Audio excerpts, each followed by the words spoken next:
you guys last week. Dan's schedule was filled up. My schedule was I was actually out of town for a little bit, but we got a lot of information to discuss for you guys. Obviously, it was a big week last week in Bears news and stuff like that. We're gonna go over all those free agent signings for you guys, re-signs as well with that team, and then we're gonna do a quick edition of the UC chat just because there was a lot of games going on with the Bulls and the Hawks. We'll just kind of talk about the final score. Leading scorer for the Bulls, goal scorers for the Hawks. And we'll get to other Chicago sports information for you guys. You guys know what's up. My name's Tyler. I'm joined alongside Daniel. Let's have a good episode here. Let's Sorry do we it, couldn't man. make it last week, guys. How was your day, dude? Day is fantastic. For those of you who are in Chicago, it snowed this morning, which I was not impressed with, though I was not surprised. So that's going to take a little bit of getting used to again. I was in the spring spirit. Tomorrow is officially the first day of spring, so I guess one last day of snow won't hurt, right? One last day of snow won't. Yeah, I think it's gonna melt. I'm looking It'll outside. melt It's looking like it's already gonna melt right now. But I'm everything's been good. I was on a little trip. I went to South Dakota actually, so that was a lot of fun. Went to South Dakota for about 4 days, 5 days. Got to see Mount Rushmore, drive around. It's a beautiful area around there. Got to do that. But no, it was nice to go on a little 4-day trip. Now I'm back. And when I was on that trip, that's when free agency opened up with the NFL. And guess what happened? Twitter broke that day. Twitter broke that day. I'm texting you. I'm like, dude, what is going on, man? What's the craziest part? I went to Facebook. To try to get news from different Facebook groups. That's the way I had to start. Bro, I was going to Reddit for all this stuff. Reddit too, yeah. Reddit. My phone is buzzing nonstop, but all these sports, notifications and updates and everything like that. But it's just nothing was, it's just ridiculous. But let's get right to it, guys. Dan's got his sweatshirt. You know what's going on right now. You already know what day it is today. We got Crane tipping off, and we got I think Louisville's playing right now. In Louisville and the High Point in Purdue. So 3 games on right now. Is that what it is? I think that's only 2 games. There's going to be another game that starts within the next 5 minutes, I believe. It's March Madness time, baby. That's what it is. It's March Madness time. March Madness. Really excited about that. We see it. I think we got a chat. We got Happy March Madness, boys. We got Brandon in the chat saying, it's finally here, dude. Before we talk about Bears, I just gotta say, unfortunately, I've never been the biggest college basketball guy. I always try to get into it. I'm a late bloomer toward the end, just kind of when the tournaments kind of wrap up their individual divisions, conferences. But March Madness is the time that winners become losers and losers become winners in this. And it's going to be an exciting day. I'm going to tune in right after this podcast, but yeah, it's huge. Happy March Madness, Brant. Glad you get to join us. Watch a little basketball while you're doing this podcast. We're going to start you guys off with some Bears talk news, some Bears news. And obviously there was a lot of Bears news over in the last week.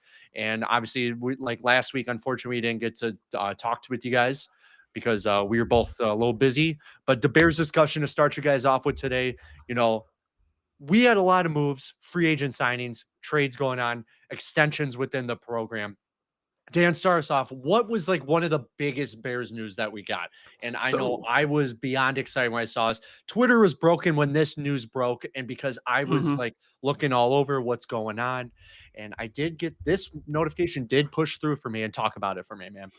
Yeah. So leading up to free agency, obviously everyone had a few players in mind.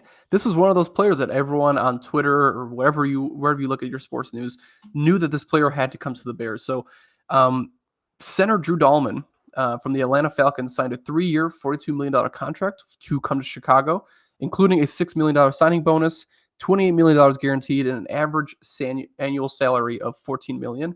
He did have a report saying that he took less money to come to Chicago rather than going to another contender. He did just want to play in Chicago.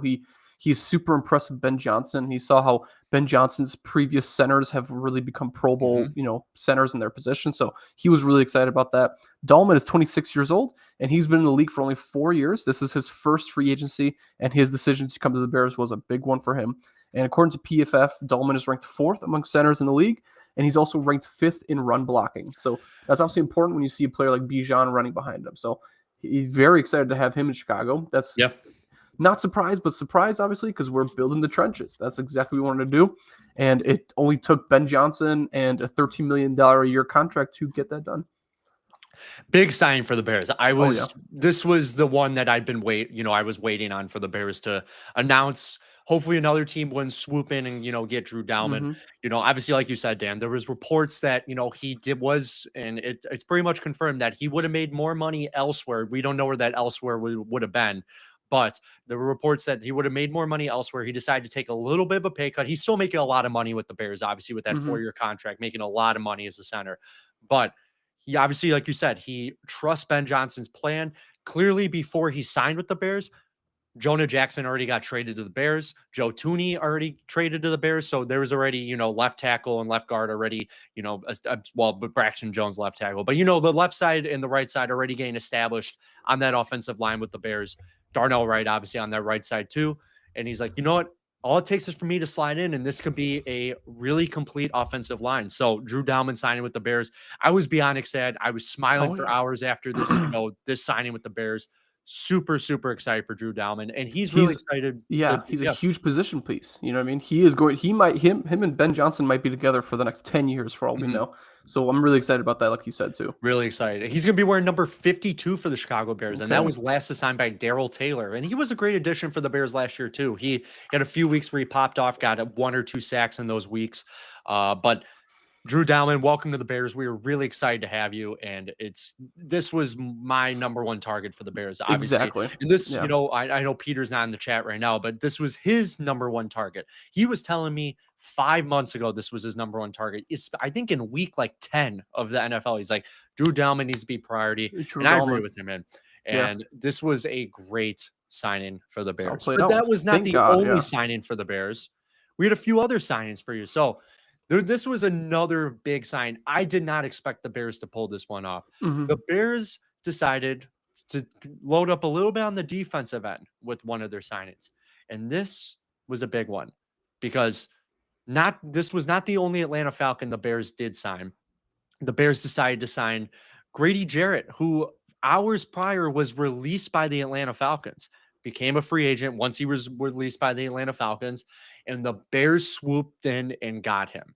Grady Jarrett is a defensive end. If you guys don't know him, he signed a 3-year deal with the Chicago Bears, $43.5 million deal. And he's 31 years old, and he is not on the decline of his career, right, Dan? Yes. He's doing really well. So talk about a little about the stats. Yeah, so if you watch the press conference of his, he pretty much says that he's getting better each year. He's getting faster and faster, and he's very excited to come to Chicago. Again, even though he played 10 years for the Atlanta Falcons, this was his first free agency. And he had the ability to sign with any team, and he decided to come to Chicago. And he said a big part of that was, we're going to get to in a second, he had his career stats are 152 games played. He had 137 starts, 36.5 sacks, which is I believe it's the league or the franchise leader for the Atlanta Falcons. And then 126 quarterback hits, 77 tackles for loss, 496 total tackles, 267 solo tackles, and with the Atlanta Falcons from 2015 to 2024 of last season. And a lot from what I heard is that people talking about Grady Jarrett is that Grady Jarrett does not sub out.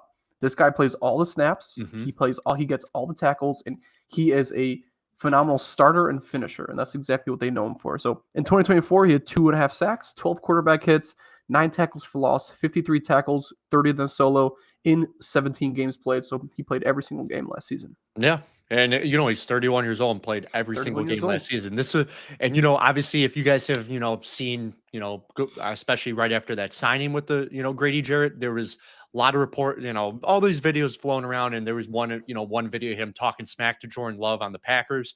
We love to see that.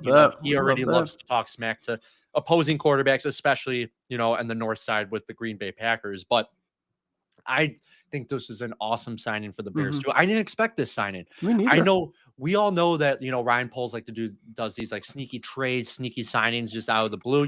Keenan Allen, that trade last year, nobody expected that whatsoever. But Grady Jarrett, this was a great sign. Pro Bowler in 2019 and 2020, Walter Payton Man of the Year award in 2019, 2024.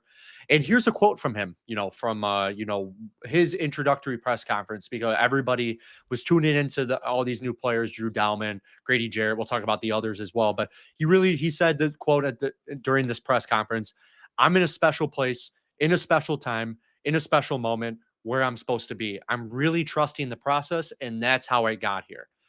Great Great quote by Grady Jarrett. You know, Yeah. this is another player like Drew Dalman that believes in this Bears process, what Ben Mhm. Johnson, Ryan Poles, they're putting together. And I really love this. I know you're Definitely about to go say watch the something there, interview. Go watch that interview if you haven't yet with him. His introductory press conference in Chicago. but Mhm. He also mentioned that a big reason for him was in being a nominee for that Walter Payton Award. He's a huge Walter Payton fan, and he said that the second he arrived in Chicago, he understood exactly what his job was. Like he got there and he's just like, I feel my defensive presence, Mhm. giving in. He can't wait to give his last 3 years most likely a really good push. So I'm really excited about the signing. Obviously, defense was not the priority at this exact moment. First, it was offensive line, but I'm really glad that we got this deal done. That makes the draft just a little bit easier for us. Yeah, I agree. And this was a huge contract, and it's great that Ryan Poles recognized the Falcons released him, wanted to see what his value would be at, and swooped in right away and got Mhm. him. So that's what I love about the Bears this year is they're swooping and getting these players instead of waiting and Yeah. get the deals. We've been seeing that with the last 5 years with the Bears is that Mhm. they want to wait till last minute. Sometimes it bites them in the butt, but they wanted to swoop in, especially Dalman, Grady Jarrett. We'll talk about the other players in a few minutes, but I just think it's, great for the Bears to finally be like, we had the fifth most in cap space. Let's use our money. Let's not just let it Yeah. sit. And there's other teams that have been doing that too. The Patriots this year, Mhm. the Vikings have been doing that as well. A lot of other teams have been, utilizing their cap space instead of saving it for next year because we got it's a win now league. You To can't win just now league. feel it exactly. But let's talk about Grady Jarrett's deal and like what this kind of looks like with the cap hit with the Bears. So this year in 2025, it's going to be a $7 million cap hit. It takes about 2.5% of that cap for the Bears. 2026 is going to be $19 million cap hit, which will be about 6.4%. And in 2027, it's going to be a $16.75 million cap number, which will be about 5.4 of the percentage of the cap. So my opinion, great signing for the Chicago Mhm. Bears. He'll be wearing number 50 for the Chicago Bears. If you guys recognize that number 50, there's a very famous Chicago Bear that wore number 50. That would be by the name of Mike Singletary. But the last person to wear number 50 of the Chicago Bears was Carl Jones, who was on the team last year in 2024. But big signing for the Bears. Very, very happy for that. This was, a lot of people say this was a slam dunk for the Bears, but a lot of people say all these other signs were a slam dunk. Yeah. Now, talking about the next signing, a lot of people were a little skeptical on this just because of the money they put forth with this guy. Mhm. Dan, talk a little bit about this guy for me now. Yeah, so people weren't necessarily in love with this, but I think when you look at his age, you have to be nothing but excited. The Bears signed defensive end Dio Odeyingbo from the Indianapolis Colts. He received a 3-year contract worth up to $48 million with $32 million guaranteed. That's more guaranteed than the last two players we signed in Dolman and Jarrett. Mhm. Um, so it's a very interesting pickup. I mean, he did have he did have his first 4 seasons with Indianapolis Colts, and his rookie season he did miss with an injury. So he's only 25 years old. So that's the big reason why I'm excited about it. And you need to look at the other part of it where these are all 3-year deals. What are the Bears going to be doing in 3 years?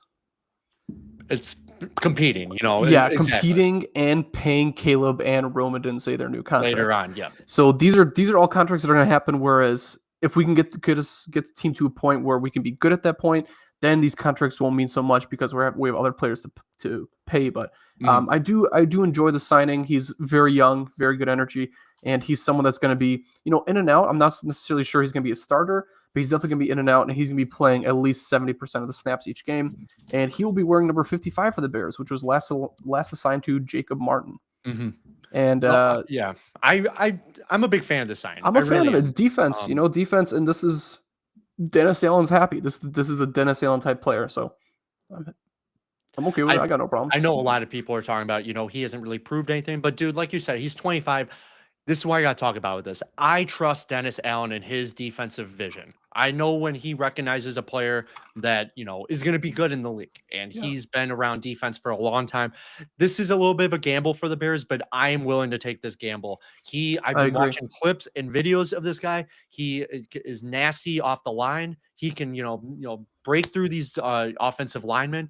I really like this sign for the Bears. And, Yeah, Grady Jarrett's going to teach him a lot. Think about this. exactly, Grady exactly. Jarrett's I don't know who got signed first. I don't know if it was Grady Jarrett or Dio. I think it was Grady Jarrett first before Dio. Hmm. But I think this is an awesome signing for the Bears. I agree, and you're totally right about that. He's going to do nothing but learn under a coach like Dennis Allen, playing with a player like Grady Jarrett. He's young, and he's going to be thriving in this defense. So I'm really excited for his. And here's the other thing: it's a contract that doesn't look that bad when you look at other teams in the division.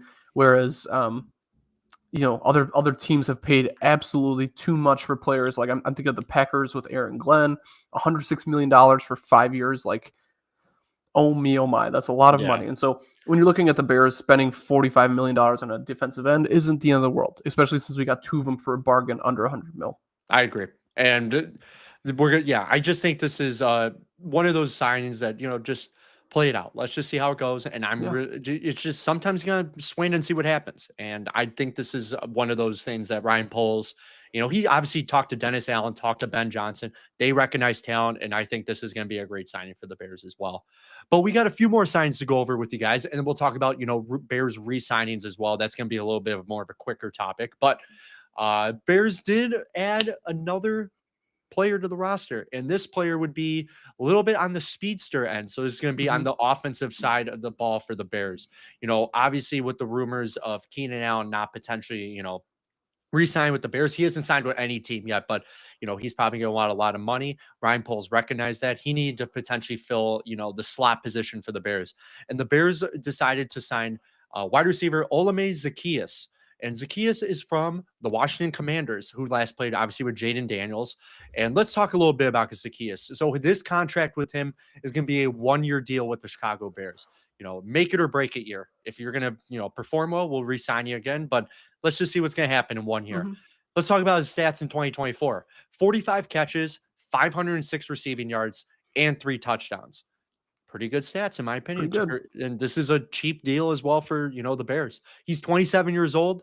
And this, like I kind of talked about, he will most likely be the slot receiver for Ben Johnson's offense for the Chicago Bears in 2025. And I'm really excited for this. I was talking to Clay Harbor, David Haw, a few other people at the Chicago Sports Network. I actually broke this news to them when I was at the Chicago Sports Network because they came down from the elevator and I was like, "Oh, Bears says sign somebody." David Haw's like, "Who said who they signed?" I'm like, Zaccheaus, and they're like, Clay Harbor is really excited about this sign. David Haw just didn't know too much about him just because, a little bit of a undermined player. But looking at his stats, speedster off the line, I think he runs a 4.47 40 if I recall correctly. But great signing for the Bears. I think this is, sneaky signing that underrated. Yeah, very underrated. And it's not expensive. He's definitely going to be replacing, a lot of the speed that Keenan Allen didn't have in the last season. And he's played with Jalen Hurts. He's played with Jaden Daniels. So he's definitely going to be there, a good safety net for Caleb Williams, but also less safety net, more of a, like you said, speedster. He's going to be getting those deep routes.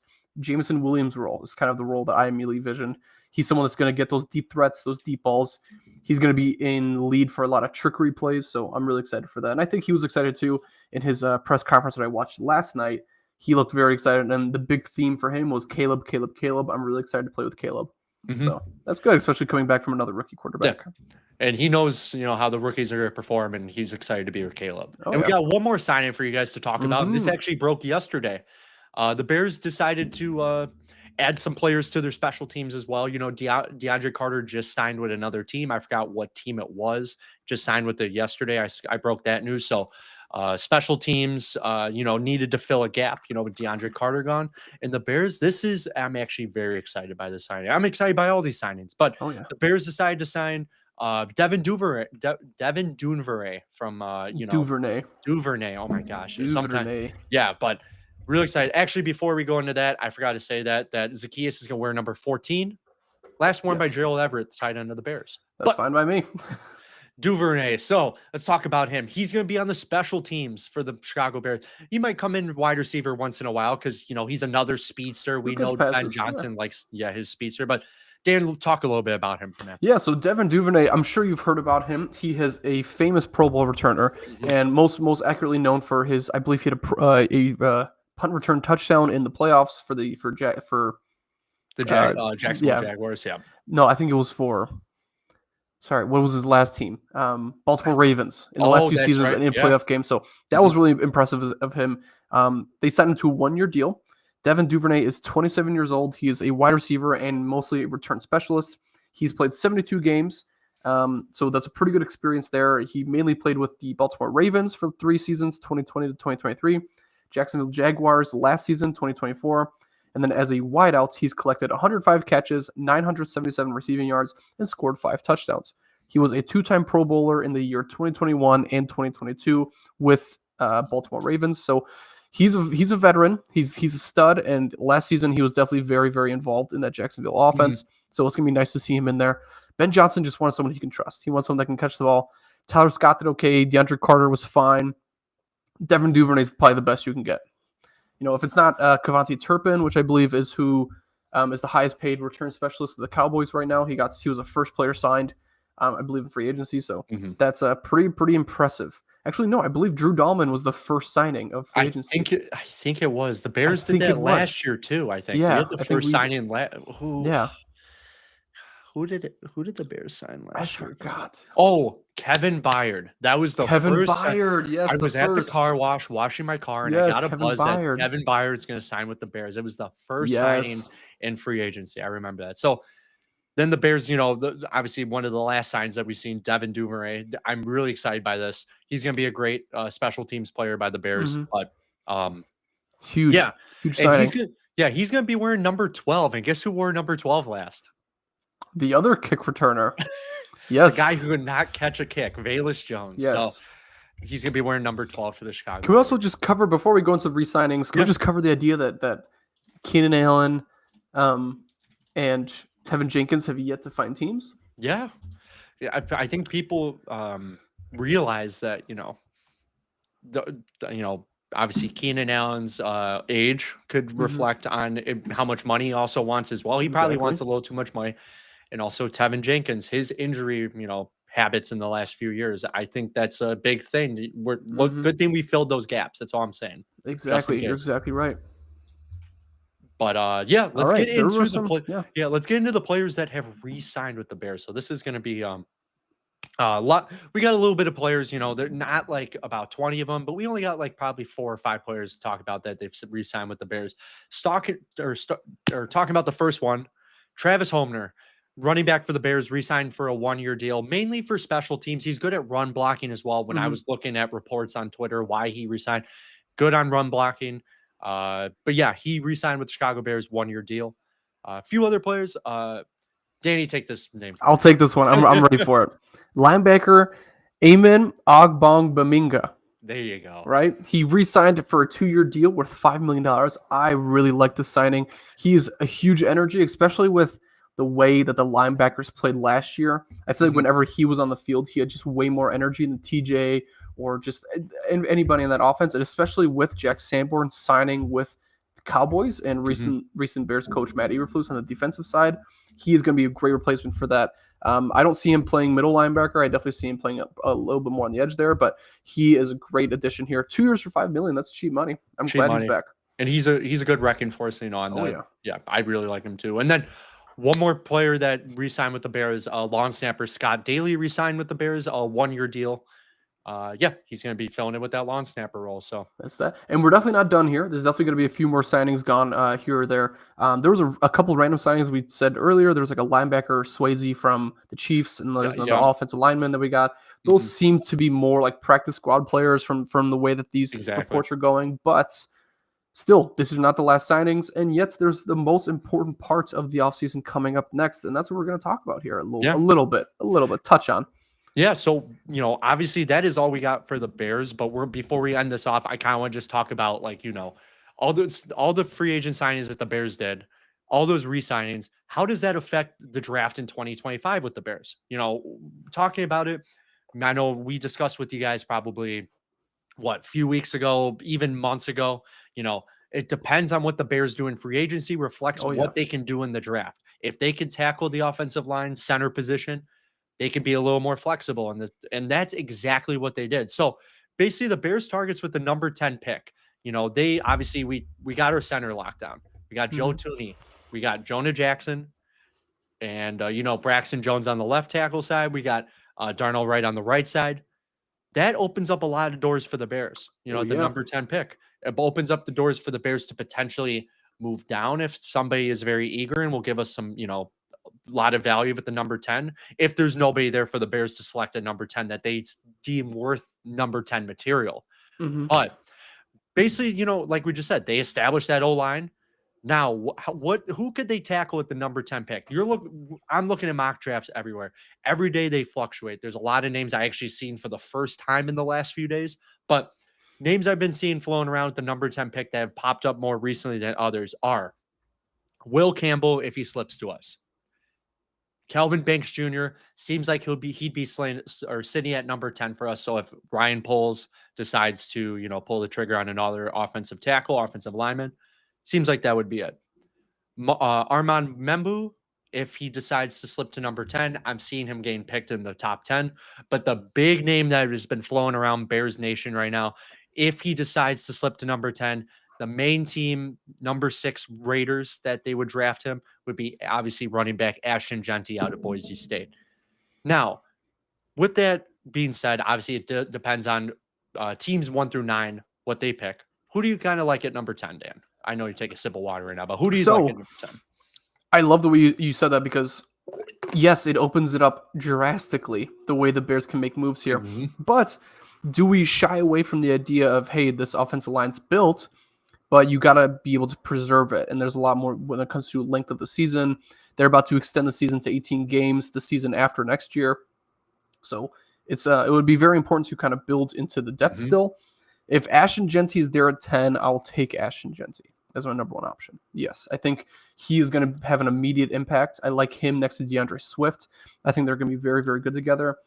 But there's still a little part of me that's just like, even if Ashton Jeanty is available, if there is a Will Campbell still there, I think I might head towards Will Campbell just because that to solidify that O-line would be excellent, especially in Caleb Williams' second year. Mm-hmm. I really like the way you said that because I'm on the same boat as you. Is like, looking at Joe Thuney, he's 32 years old, a little bit older. We haven't extended him yet from what I've been seeing. So he might be a 1-year deal as of now. I expect him to get extended though for at least 2 years. I think a 2-year extension with him, but even if he doesn't get extended, somebody needs to be at play for the offensive line. And I think, it would be more than wise to get another player in the draft at number 10 to establish that O-line. But on the other end, when you have a generational talent like Ashton Jeanty, who's getting compared to players like LaDainian Tomlinson, players that, I think you might have to take a swing on him. Look at what the Lions have done with a dual-headed horse running back, David Montgomery, Jahmyr Gibbs. Everybody clowned the Lions for taking Jahmyr Gibbs with that pick. They were like, we don't need a running back. We all felt it was really high, yeah. I actually laughed when I saw that too, because I'm like, why are you guys taking a running back? Clearly, look at Dan Campbell, Brian or Ben Johnson, realized that they had something going if they do a 2 running back. But that's the thing, is Ben Johnson going to realize that this offensive line is established for 5 years, we can go a running back, or I don't know. Let's just get an offensive tackle and make sure and be safe and solidify. But it all depends on what happens before us. The Raiders are the highest, the Raiders are the second highest favored team to take Ashton Jeanty right now. And they have the number 6 pick. But here's the thing. What if one of these quarterbacks slides to number 6, Shedeur Sanders? What if he doesn't go in the top 5? Exactly. Slides to number 6. I can see the Raiders take Shedeur Sanders if Tom Brady and that staff is a fan of him. But that all depends on 1 through 9. That's what's going to happen with the Bears. But I do not see I know everyone's like, Bears will trade down. I do not see the Bears trading down. They're going to take one of these, top offensive linemen, whether it's going to be Kelvin Banks, Membu, Will Campbell. That's what I think is going to. Yeah, 10 is a very, very good spot for Chicago right here, especially with the amount of 2nd and 3rd round picks we have. I think even if we don't hit running back at number 10, I'm looking at 3rd or 4th round for a very, very good quality running back. So I'm fine with that idea. I think number 10, I'm not trading down. I'm definitely not trading up. Staying right at 10 is a perfect spot. I agree. So we'll see what happens. I know Dan and I were talking about this. We're going to probably in the next few weeks, we're going to do like a nice draft edition special. Obviously the draft is coming up quicker than we know it, because I remember talking about the draft back in December, and look, it's already March 20th, dude. It's March 20th. Oh my God. April 24th is going to be the first day of the draft. It's going to be Thursday, April 24th. I will be at Soldier Field for the draft party. We got a small group going. Obviously, I know you're going to be out of town for that. Unfortunately, I won't be there. Yes, but I'll be watching. You'll be watching your Bears hat. at in whatever country or Poland or and whatever Edinburgh, country. wherever I land, Wherever the sea takes you, right, man? Exactly. But Exactly. that's going to be it for the Bears discussion with you guys. We did it right around 30 minutes. I just noticed a 30-minute clock hit right when we did that. But, Bears signings, we got Drew Dalman. We got Dio. God. Odeyingbo.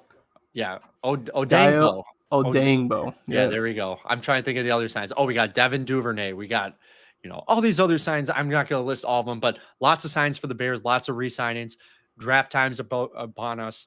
This was a great free agent year for the Bears. And if you look around at the grades that they're giving the Bears for free agency, they're giving it a solid, A solid Not A. Illuminati, but like A. Dude, yes. Yahoo Sports is giving it the best graded an A. Other teams got A minuses. Vikings are getting good grades too, but the Bears are getting graded as one of the best teams for free agency. So all I gotta say is Ryan Poles, Ben Johnson, everybody on that staff, especially Kevin Warren, you guys are doing great. Good job. Yeah. Three-time off-season champs. Let's go. Agreed. But let's steer clear from the Bears discussion with you guys. Obviously, we'll see what happens next week. I'm going to be out of town for a little bit next week. I think we'll try to come to you guys on Friday if possible. But steer clear from the Bears discussion. Let's go right into our UC chat. And with the UC chat, today we're going to skim it down a little bit just because we didn't meet with you guys in 2 weeks. We're not going to go through every specific stat with these games. We're just going to brush on the final score with the Bears. With the Bulls and the Blackhawks. We'll talk about the final score, leading scorer with these, and we'll, kind of just talk about what they kind of did to lose this game, what they kind of did to win this game, if we recall correctly. Yeah, let's get right into it with the Bulls. So, Dan, talk about the Bulls with us, man. So the Bulls have actually been quite the opposite since we expected it. Why are the Bulls so good? So the Bulls are 5-2 since the last time we met with you guys. And this might be the only team that we actually see that has changed in the standings for the better. So we won't go over all the games, obviously, but we'll just go over the main important parts of each game. And we're going to start here with March 6th, Bulls versus Magic. Bulls ended up winning this game 125-123. It was an incredibly close game. Kobe White, career high 44 points, 16 of 28 from field goals, 7 of 15 from three. Kobe White had a phenomenal game. Great game. Kobe White's he got Eastern Conference Player of the Week last week, so it's very, very happy for him. He had a phenomenal week, so that's the first game here against the Magic, and that's another team in our conference that we, if you wanted to go up the standings, that's who we had to beat. And, Kobe White realized when Zach LaVine got traded, somebody's got to take over on this team. Vooch hasn't been able to take over with that center role. It's a little hard for a center to take over in today's NBA. That's all I'm saying. But you can talk about Jokic, talk about Giannis or whatever, but it's hard for a center to take over, especially if you're not an A-plus caliber center. I'm not saying Vooch is a terrible center, but somebody had to take over. Kobe White has been that guy, and also another guy has been that guy. And we'll talk about that with the next game, who's been taking over as well. He's been doing really well. So March 6th, the Bulls did beat the Magic 125-123. Kobe White with 44 points. Now, a few days later, 2 days later, March 8th, Bulls played the Miami Heat. The Bulls did win this game 114-109. And the leading scorer of this game, who I was kind of referring to, was Josh Giddey. Josh Giddey had 26 points, 12 assists, 10 rebounds with that triple-double for the Bulls. Great. Huge. Josh Giddey has been performing awesome for the Bulls. Total all-star. Obviously, I don't blame the Bulls for not extending him before the season because you wanted to see how he's performing, but his value is just creeping up a little more and more and more. And it's just, if we would extend him. But woulda, coulda, shoulda. Josh Giddey did perform really well against the Miami Heat. Obviously, they're Jimmy Butler less now, the Miami Heat. It's kind of just the Tyler Hero show and the Bam Adebayo show. But Josh Giddey, 26 points. Great game for the Bulls. Great game. Talk about the March 10th game, man. All right. So 2 days later, again, March 10th, the Bulls played the Pacers. The Bulls ended up winning this game by sort of a landslide, 121-103. The leading scorer here was yet again Mr. Josh Giddey with 29 points and 10 rebounds, another double-double. He did end up injuring his ankle towards the end of the game. They tried to get him his 30-point game, which would have been his career highs, 30 points. So that's why they're like, hey, one more point.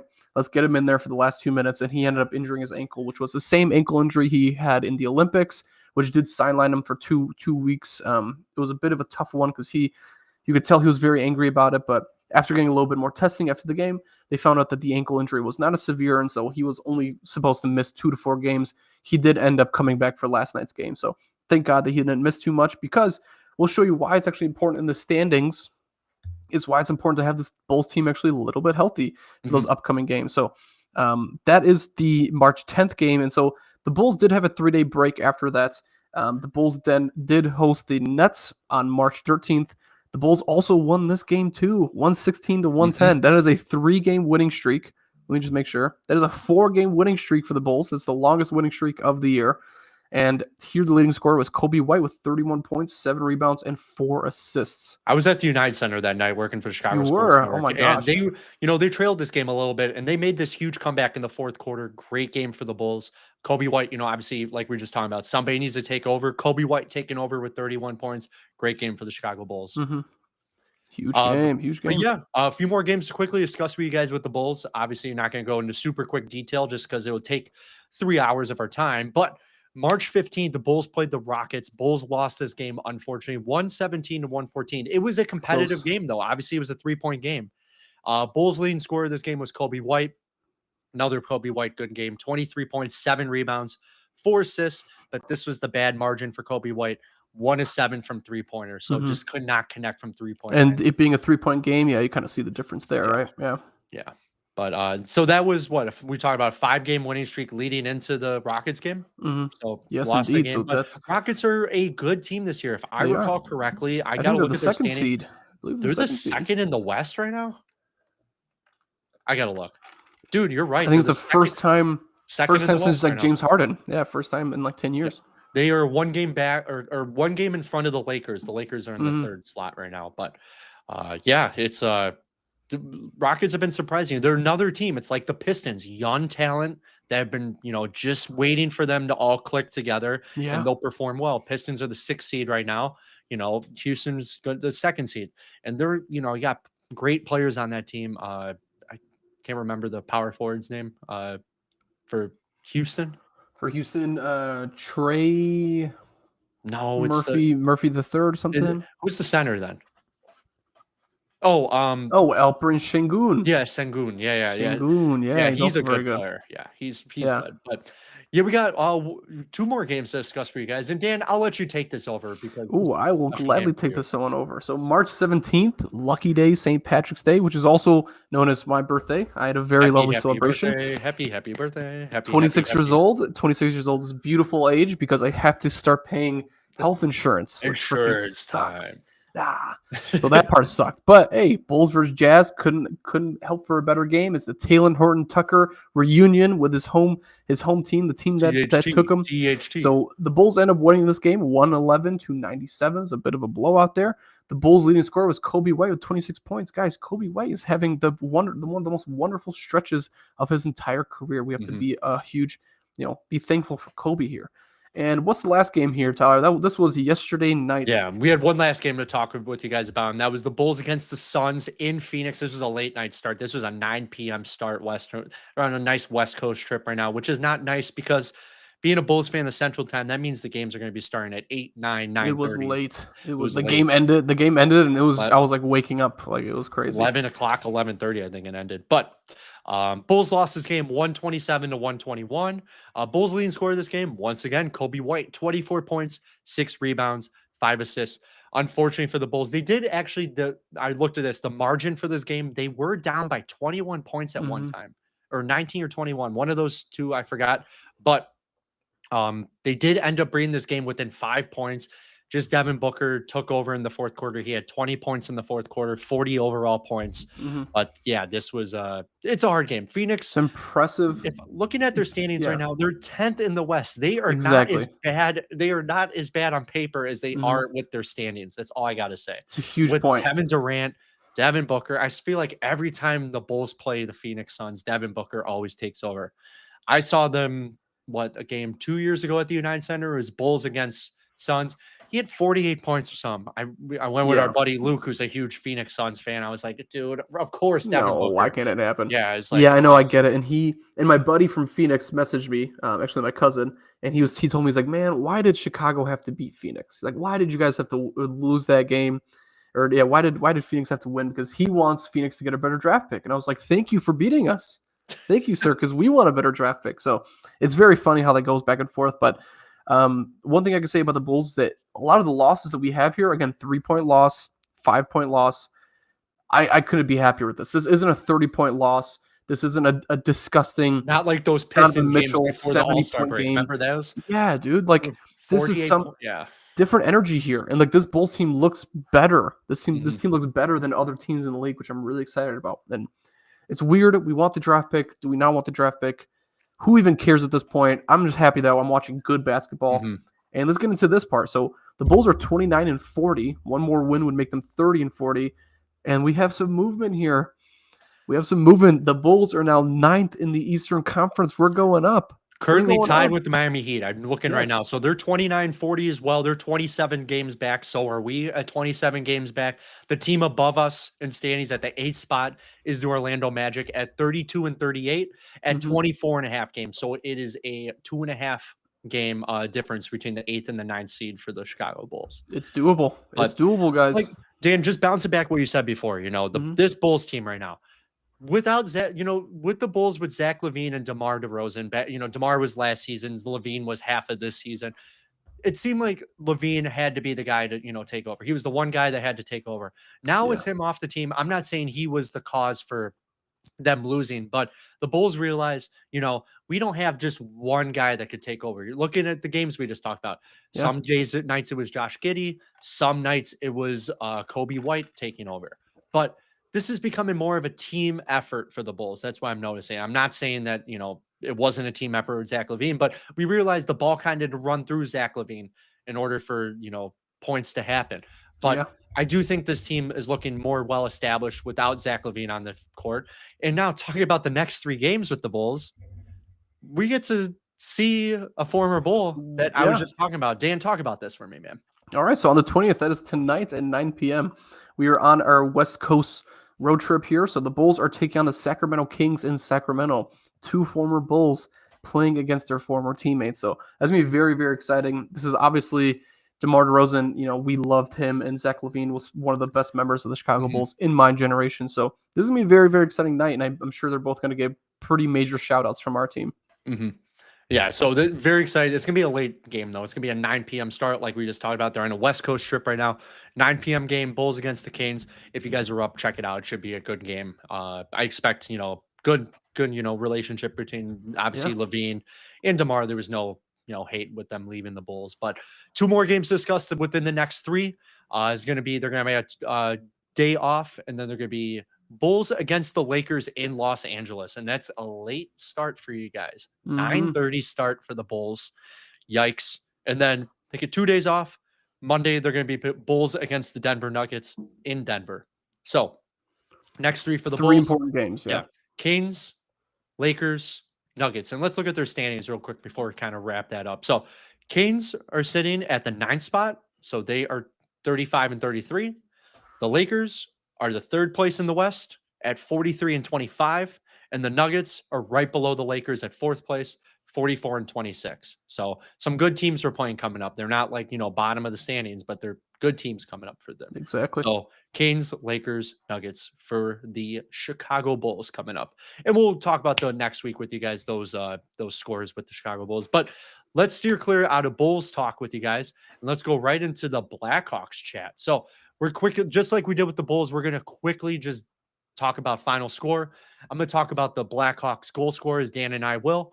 And then we'll talk about the standings, next 3 coming up with them. And then we'll get into some final Chicago sports news with you guys, and we'll wrap up this podcast with you. But Dan, you want to start us off with a little bit of Blackhawks chat with you guys? Definitely. So unlike the Bulls going 5-2 since the last time we met, the Hawks have gone in a different route, which we're still very excited for the way this team is being built. They're young, but losing is sort of on the premise of like that's how this team gets a little bit better. So the Hawks have gone 1-5 since the last time we met. So not beautiful, and they haven't necessarily been all too close of games. I mean, there's been a few OT games, but we'll get into that for you now. So, March 7th, which is when we're starting off here, Hawks versus the Utah Hockey Club.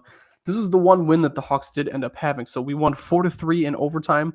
The goal scorers for the Hawks were Wyatt Kaiser, Mikheyev and Frank Nazar. Connor Bedard with the game-winning goal in overtime. If you hadn't watched it, definitely go watch it. It's been on my Twitter for like a week now. It's a beautiful goal that he did score there. It was a nice goal by Connor Bedard, and relieving goal because he was on a point drought for a while. Connor Bedard was great goal for him in overtime, and it was a great win because we lost against the Utah Hockey Club like 2 weeks prior, I believe, if I recall correctly. So finally got the redemption back with Utah, and that was a good game for the Hawks. But now this is where it starts to get ugly for the Blackhawks because obviously, if you guys recall what Dan just said, the Hawks have gone 1-5 since the last time we went. We just talked about a win. Now, how do you think the next 5 games are going to go for the Hawks? Yeah, it's a good guess. You don't have to be a rocket scientist to figure this out. But March 8th, the Hawks played the Nashville Predators. Unfortunately, the Hawks lost 3-2 in overtime for this game. At least they forced overtime, got that point. But the Hawks goal scorers this game was Alex Vlasic and Ilya Mikheyev. So Vlasic and Mikheyev getting those goals for the Hawks. March 10th, this was a fairly ugly game for the Hawks. Once again, they lost against the Colorado Avalanche. They're a good team, but they unfortunately could not score a goal this game. Hawks lost this game 3-0. Going into March 13th, so they get 3 days off. The Hawks played the San Jose Sharks. Now, I was at the United Center for this game for the Chicago Sports Network, and this should have been a game the Hawks either kept really close or potentially won because, we talked about it, last 3 months with you guys. Who has been in last place for the National Hockey League? The San Jose Sharks, and the Hawks have been right above them. So technically we should know who should win this game, but the Hawks unfortunately lost this game 4-2. They did get it within 1, but they could not, obviously tie that game up. So it was 4-2 final score. Hawks goal scorers this game were Frank Nazar and once again Mikheyev. So Mikheyev's been a goal scorer in 3 games we talked about now. So good job for Mikheyev. He's been a great pickup for the Chicago Blackhawks. Yeah. He's playing well. Yep. 2 more games to discuss for you guys. Dan, you want to take those over? Yeah, so March 15th, it was Hawks versus Canucks. And obviously, as Tyler said, what could you guess the final score of this was? It was a horrible 6-2 Hawks lose. That's a bit of a higher score, and obviously the Canucks are a bit higher in the standings as well. Yeah, I can double check that right now. To go out and win. But the Hawks goal scorers were Alex Vlasic and Wyatt Kaiser. Let me look at where the Canucks are at right now because I'm curious because they are the second wild card spot in the Western Conference, so they're competing. So obviously they're competing hockey. They want to potentially be a good they want to be in the playoffs. So they were playing for something and they wanted to beat them. Obviously the Blackhawks aren't that good, but one last game to discuss with you guys. That was March 18th. That is 2 days ago. The Hawks played the Seattle Kraken. I do not know what their standing is at. I can look right now. They are 2 teams above the Hawks, so they're not performing well this season. They do have slightly more points, 65 points compared to the Hawks, 49 team total points. But I just lost my spot over here because I don't know why this thing keeps dropping down. Oh, the Kraken lost this game. Or I'm sorry, the Hawks lost this game. My bad. 6-2. I was like, oh.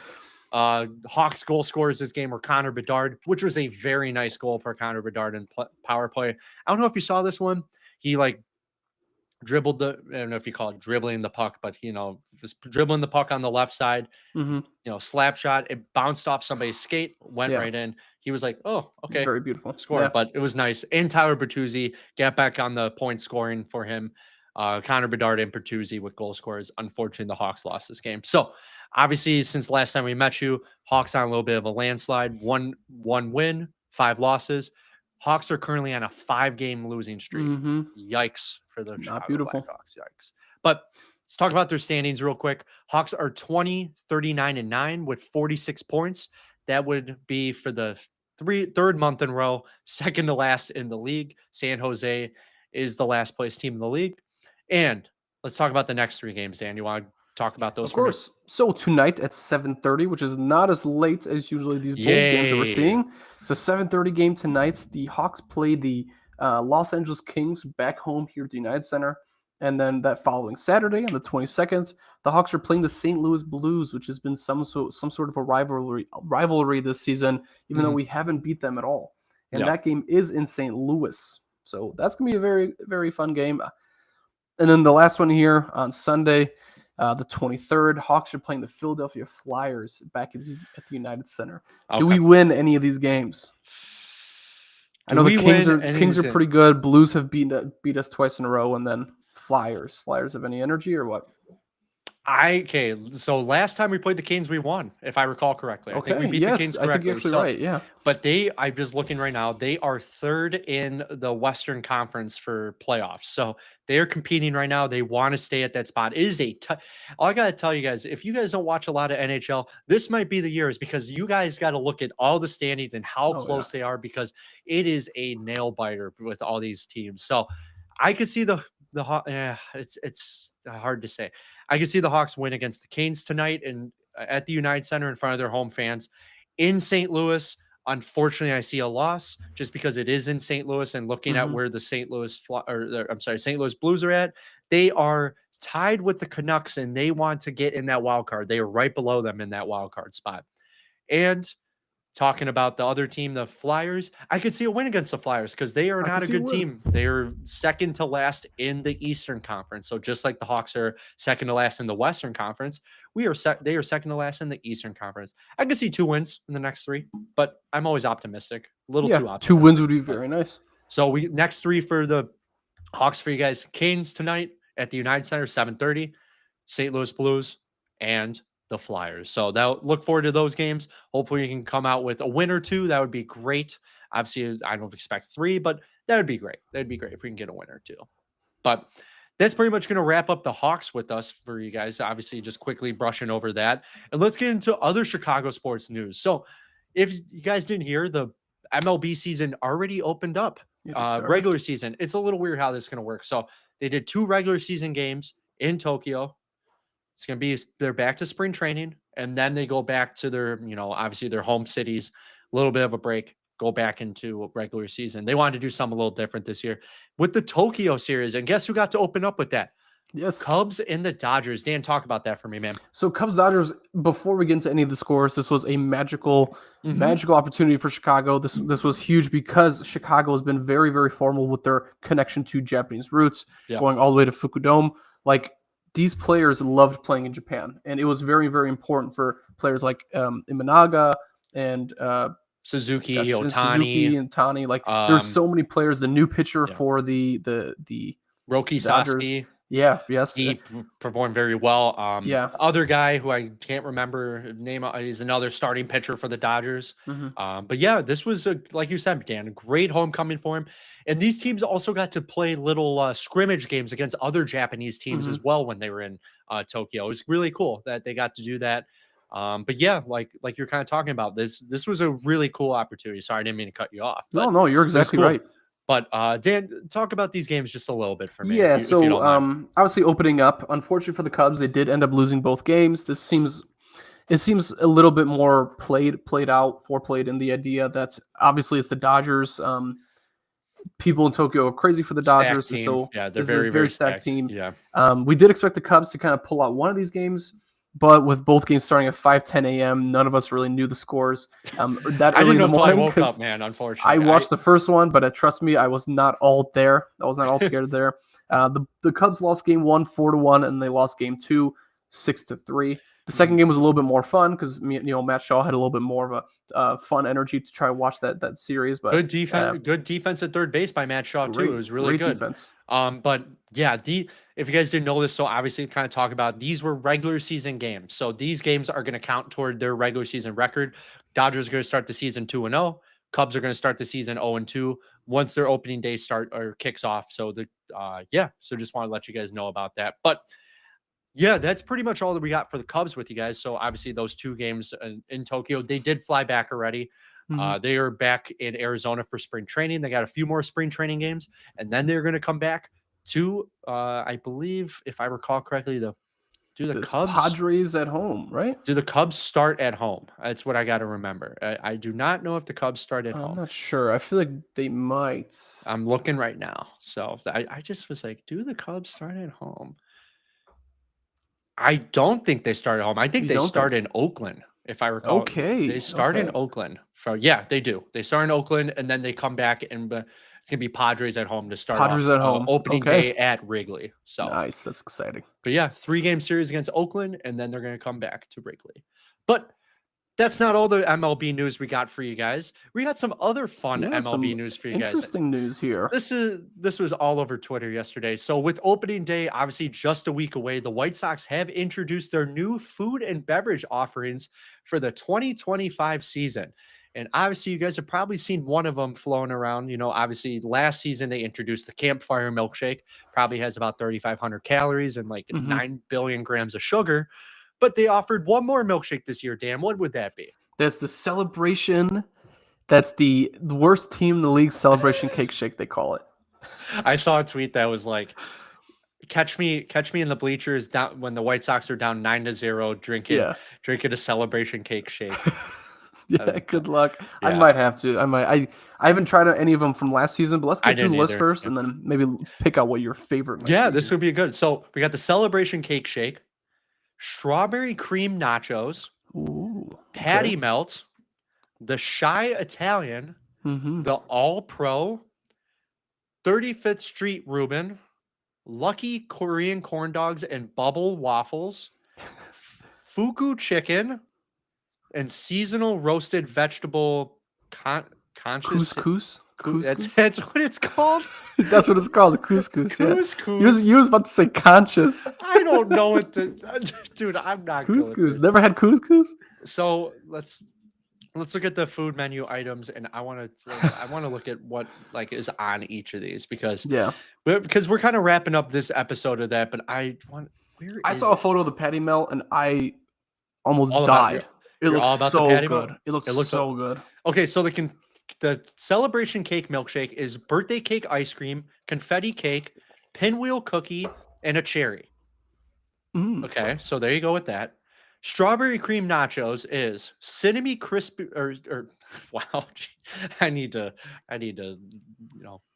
okay, crispy cinnamon sugar, tortilla chips, fresh strawberry salsa, and whipped cream. Mm-hmm. Okay, that seems like a good August type of thing. Agreed. Patty melt, 2 all beef smash patties, grilled rye bread, caramelized onions, Bring it. Swiss cheese, and Louis dressing. Okay. Bring it. The Shy Italian is salami, capicola, ham, relish, lettuce, tomato, onion, oil, and vinegar. So it's a sandwich. Loaded brisket nachos, house smoked brisket, crispy cheese curds, creamy coleslaw, and pickled jalapeno. Okay, got a few more Mhm. for you. The All Pro is a pit ham, Swiss cheese, mustard butter on a pretzel bun. Mustard butter. On a pretzel bun, though. Pretzel Damn. bun. Now we got the Reuben, which is a normal Reuben. Corned beef, sauerkraut, Swiss cheese, and Louis dressing. I don't know if we ever bring Michael to the game. That's what he's gonna get. He's gonna want to is go gonna be good. ASAP. Yeah. Lucky Korean dogs. We got a bunch of different ones. So there's one with mozzarella, flamin' hot Cheetos, mayo, and foo sauce, and Mhm. one that's a vanilla or Vienna beef hot dog, frosted flakes, ketchup, and mustard. Got my attention. Huh. Okay. Now Bubbles waffles. I don't know. This is a lot of stuff. I Bubbles think, waffles reminds me of like the Vietnamese donuts. If you ever had. oh yeah. Okay. So I got a place down the street. So Mhm. okay. So Cool. they're kind of just it's like a waffle, but it's kind of just like Mhm. I don't know how to explain it. All right, Look 2 it more up. to talk about. We got the Fuku chicken, which is crispy habanero brine Mm. Fuku chicken sandwich. It looks very good. It does I look love, good. You know me, I love my chicken. Oh, And the yeah. last one we got is your couscous salad, Couscous salad. herb roasted zucchini, squash, peppers, basil, citrus vinaigrette. So, talking about that, Dan, what Mhm. excites you the most? Oh, what excites me the most? I love a good patty melt, but I'm gonna go with something different here. I love the loaded brisket curds. That might be the one for Ooh. me where I'm like I might dabble a little bit. I like good finger food. It's gonna be something easy to eat while you're sitting there. You know, you want to, and also with a loaded brisket curds, like that's a good way to catch a ball, right? Like Yeah, if it's landing in your brisket curds, like that ball's not bouncing out. but your That ball's $20 sticking- curds are it's gone. That's all I gotta say. That's true. That's But- true. But that might be the best bet. My favorite option, and I kind of hinted at this when we were talking about the strawberry cream nachos. I want to See, try that. see, here's the thing. Every time I have nachos, it's some with cheese and beef Mhm. and all that stuff. I've never had nachos that are sweet flavored. You know what I mean? Yes. Dessert nachos, never. That seems like something that may be great on a 70-degree day. I don't know about a 90-degree day. I think everything starts to melt. Imagine a nice warm beer with strawberry cream nachos, and the Sox are down 8-1. Oh my god! But that's gonna take the cake for me. I think strawberry cream nachos look the best. I would definitely try. I would try it. I think we might have to hit up a White Sox game to go try these. You tell me when, and I'll bring extra cash. I haven't been in a few years, man. We're gonna go to eat. We're going to eat, not to watch baseball. We're going to eat. So we spent more time talking about the White Sox food menu than the Cubs, but it's all right. You know, funny is that? The food menu, we love food. Everybody Isn't that what Reinsdorf wants? Isn't that what he wants? That's what he wants, man. That's what he wants. But all right. Last thing to talk about with you guys before we wrap up this podcast is we always like to end off with some fun, and that would be the Chicago sports fun facts for you guys. Dan got some fun facts for us today. Talk about it, Dan. Okay, so the first one here is one of the craziest stats ever for basketball. Bulls this season have made over 1,000 3-pointers. That is the first time in franchise history, and there is still a lot of games left. So that's a very, very fun fact there. It is a fun fact. Best 3-point shooting team in Bulls history. Really? Technically. Wow. Speaking. Okay. We got a few more for you. So I think mine got cut off. Dan, you wanna actually dive into the next one? I think my thing got cut off. Okay, so the next one here, Duke coach, as we're heading into March Madness right now, Duke coach John Shire is a Glenbrook North alum. So he was representing Illinois. Wow. Yeah, he's representing more so Chicago because he was a McDonald's All-American. He played in a lot of the Chicago team. He played at Chicago State, and Glenbrook North alum. He's currently the coach of Duke. So we'll see about that. Duke is the team that I have winning my bracket. Oh, you got Duke, huh? Yeah, I did several brackets. The one in our group is Florida, but Duke has been my other heavy favorite. Wow. Love it. And this has been my favorite one so far. This one took a little bit more time to research. A recent study has shown which pro sports specialty license plate has been the most popular at DMVs in Illinois, right? Because you get the choice to choose your license plate, choose which one is most pay extra for. I believe it's $110. So mine got cut off. Can I guess? Because I don't know. Oh, sure. I have no idea what this is because I don't know. My thing got cut off at the bottom. But my guess for the most popular plate is White Sox. Yes, that is correct. White Sox, 54% of specialty license plates that involve sports. I see White Sox plates all the White time. Sox That's all I the gotta time. say. I see them all the time. There's a total of 8,219, and the least popular was the St. Louis Cardinals. Yuck. There's 48 people. 48 people have the St. Louis Cardinals in Illinois. Plate. In Illinois. Get them out of here. Get them out of here. Yeah, I don't want to see that. What do you got? Go to Missouri. Yeah, Hawks, Bulls, and Bears all were around 2,000 to 2,800, so they're all very, very close. But White Sox, 54%. That's what I. Maybe they're cheaper. Maybe they're cheaper. I see White Sox plates everywhere I drive on the highway and stuff. That's why I thought I barely see Bulls. I see some Cubs, but I see White Sox more than anything. So cool. I got that right. Hell yeah. That's awesome. But and then to end off Chicago sports fun facts for you guys, it's not really fun. Unfortunately, we don't have anything on this day in Chicago sports. I did my research. I looked it up. Unfortunately, there was nothing I found with Bulls, Blackhawks, anything on this day in Chicago sports history.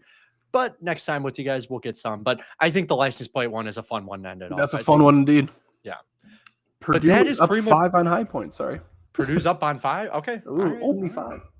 What are some other scores before we end off? So right now, that's the only game that's on in the second half, and we have Creighton closing in on a win with 5 minutes left. They are up 12 to Louisville, 73-61, nice. And then Purdue obviously 44-39 with 15 minutes left in the second. Sweet, nice, close game. But that is pretty much going to all do it with D&T in the 773 today. We're glad you guys joined us, and we're glad we got to get to you guys today. You know, obviously our schedules are getting a little more busy. Cubs season's rolling around. I'm going to start to get more busy. Dan's getting into his busy time of year as well. But we're going to try to meet with you guys, you know, obviously as much as possible. Try to do it once a week. If not, we'll be there and we'll obviously recap everything as well. But yeah, we discussed all the Bears signings today, re-signings as well. Call you guys up with the Bulls and the Hawks. Obviously, the other MLB news as well. You know, that finished off with those fun facts for you. But before we end off, Dan, is there anything you want to say to the fans out there? Anything? Nothing much other than go try the White Sox food and let us know what your favorite is. Ooh. And we'd like to get some ideas before we go and head there ourselves. This is what we're gonna try to do. We're gonna try to plan one day if possible, where me and him go. We're gonna record ourselves in our review. Yes. And we'll try to show it to you guys. That's a lovely idea. That would be We'll great. get And something different, maybe a third secret item, and then we'll both share a shake. The Fuku chicken. The Fuku chicken. Get 2 straws in a shake. Yeah, what do you say? Want to share a shake? Share a shake. I can't drink a whole shake myself, so it's like true. Dude, I need room for beer. Yeah. I gotta tell you, there's no way anybody can finish one of those shakes by themselves. Dude, imagine like 100-degree game in the bleachers. I'm so they're like, oh, this is horrible. Beer in one hand, milkshake in the other. Beer Fuku chicken, dude. You just ate a whole Fuku chicken habanero. Dude. Yikes. Sounds like a terrible. Someone's got to do it. Someone's got to do it. Somebody's going to do it. Might as well be us. Doing the 9x9 challenge too with the hot dogs. Oh, yeah. Oh, yeah. Milkshake on top. With milkshakes. Yikes. Oh, brother. All right, you? Any last words here? Any last words for Chicago? Dude, my last word is watch those March Madness games. It's finally March Madness time around. Let's cook. I know it's not Chicago sports related. We do have a few. We got one Chicago team, and then we got Illinois. Illinois is going to be a tough road ahead for them. I think obviously they're playing. I forgot who they played in the opening round, if I recall correctly. Xavier, I believe it is. Xavier, yeah, because they beat. And then they beat Texas. They've Kentucky the next round, which would be a tough one, but be a tough one. But Kentucky lost in the second round last year. They blew my bracket. They were my winner last year, and they blew my bracket. Yes. Anything could happen, but. I just say watch those games, enjoy them. I'm gonna go enjoy them after this as well. But I got Florida winning this year. I think they're a powerhouse team. We'll see what happens though. I do like Florida. But yeah, thank you guys again for watching. We'll try to come back with you guys next week. It looks like the day might be Friday if we come back, if our schedule's lined up. If not, we'll try to get with you guys next week. But yeah, thank you guys for watching again. And as always, bear down. UC. We gotta start incorporating some Cubs, whatever. If that's backwards. White Sox. Oh yeah, that's good. Sox. Yeah, that's good. White Sox. White Sox. There you go. All right, that's good. Not bad. Thanks, guys. Appreciate it. Enjoy your Thursday. Enjoy your weekend. Enjoy those March Madness games. We'll see you guys next time. Good luck to you guys. See ya. Peace. Dope. That was good, dude. That was a good one. That is a good one. Bulls